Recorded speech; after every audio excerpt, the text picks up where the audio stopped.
প্রিয় ভিউয়ার্স, আপনারা দেখতে পাচ্ছেন আমাদের জাহাজের ডুবুরি সে পানিতে নেমেছে। আপনারা দেখতে পাচ্ছেন যে আমাদের জালে প্রচুর মাছ। তো এখানে প্রায় 4 ব্যাগ মাছ, 4 ব্যাগ মাছে প্রায় 20 টন মাছ হবে ভিউয়ার্স। এই 20 টন মাছ আমরা এখন এই ট্রলে পেয়েছি। আমাদের এই ট্রলের বয়স হয়েছিল মাত্র 2 ঘন্টা।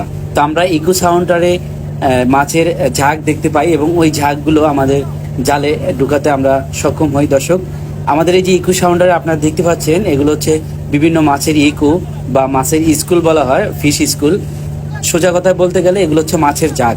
তো এই ঝাঁকগুলো আমাদের অফিসাররা জালে ঢুকাতে সক্ষম হয়েছে এবং ফাইনালি আমরা সাকসেস হয়েছি। আমরা প্রায় 4 ব্যাগ মাছ, আপনারা এখন এই যে 1 ব্যাগ মাছ দেখতে পাচ্ছেন, প্রথম ব্যাগ মাছ আমরা সমুদ্র থেকে তুলতেছি। এই 1 ব্যাগ মাছে প্রায় 5 টন মাছ ধারণ করে। এইভাবে মোট 4 ব্যাগ মাছ আমরা সমুদ্র থেকে উঠিয়েছি দর্শক। তো 4-5 প্রায় 20 টন বা 20 টন মাছ আমরা এখানে পেয়েছি। তো এখানে বেশিরভাগ মাছগুলো হচ্ছে কিলশেড বা চন্দনা ইলিশ।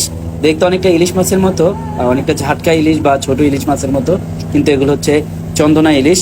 তো সমুদ্রের এই মাছগুলো এই সিজনে খুব বেশি পাওয়া যাচ্ছে। তো দর্শক, আমরা প্রথম ব্যাগ উঠানোর পরে এখন দ্বিতীয় ব্যাগ মাছ আমরা উঠাচ্ছি সমুদ্র থেকে, আপনারা দেখতে পাচ্ছেন। তো ভিউয়ার্স, এখন আমরা তৃতীয় ব্যাগ মাছ এখন সমুদ্র থেকে উঠাচ্ছি। দেখুন এক এক ব্যাগ কত বিশাল বিশাল ব্যাগ। তো ভিউয়ার্স, আপনারা কে কোথা থেকে আমার এই ভিডিও দেখতেছেন অবশ্যই কমেন্ট করে জানাবেন এবং ভিডিওটি ভালো লাগলে অবশ্যই একটি লাইক দিয়ে শেয়ার করে দিবেন আপনার বন্ধুদের সাথে। আর আমরা এখন চতুর্থ ব্যাগ মাছ উঠাচ্ছি সমুদ্র থেকে, এই যে দেখতে পাচ্ছেন।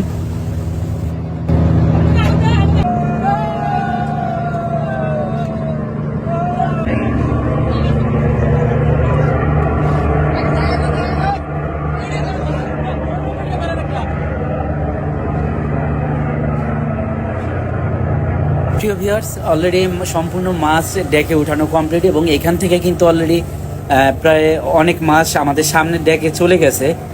মানে মাছ যখন উঠাচ্ছি প্রথম ব্যাগ উঠানোর পর থেকে আমাদের লোকজন বা আমাদের ফিশারম্যানরা কাজে লেগে গেছে। যেহেতু এক আইটেমের মাছ, মানে এখানে অন্য মাছ খুবই কম, তাই সবাই ভ্যালসা মেরে মাছগুলোকে সামনের ডেকে নিয়ে গেছে এবং ওইখানে ট্রেতে করে অলরেডি মাছগুলো প্যাকেট করার কাজ শুরু হয়ে গেছে। তো দেখুন মাছগুলো দেখতে কত সুন্দর। আর এখানে আমি যদি টাকার হিসাব করি, বর্তমানে বাজার মূল্যে এই মাছের কেজি প্রায় 100 টাকার উপরে টেন্ডার রেট। তো আমি যদি 100 টাকা হিসাব করি, তাহলে এখানে 20 টন মাছ, প্রায় 20 লাখ টাকার মাছ। আলহামদুলিল্লাহ, মহান আল্লাহ পাক আমাদেরকে অনেক মাছ দিয়েছে, শুকরিয়া মহান আল্লাহ দরবারে। মাত্র 2 ঘন্টা জাল টেনে 20 লাখ টাকার মাছ, এটা আমাদের জন্য অত্যন্ত খুশির সংবাদ এবং অনেক আনন্দের ব্যাপার।